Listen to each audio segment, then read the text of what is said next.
Kahit saan po ako magpunta sa Leyte nitong weekend, iisa lang ang sambit na nakaligtas sa hagupit ni Super Typhoon Yolanda. Tulong po, tulong.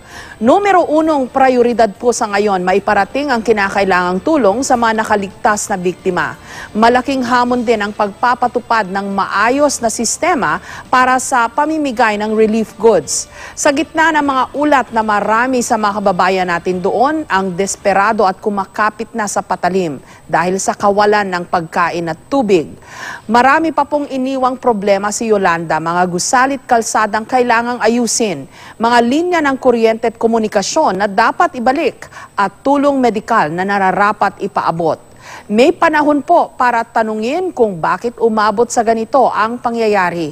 May panahon din para bumangon, pero ngayon ang panahon para tumulong.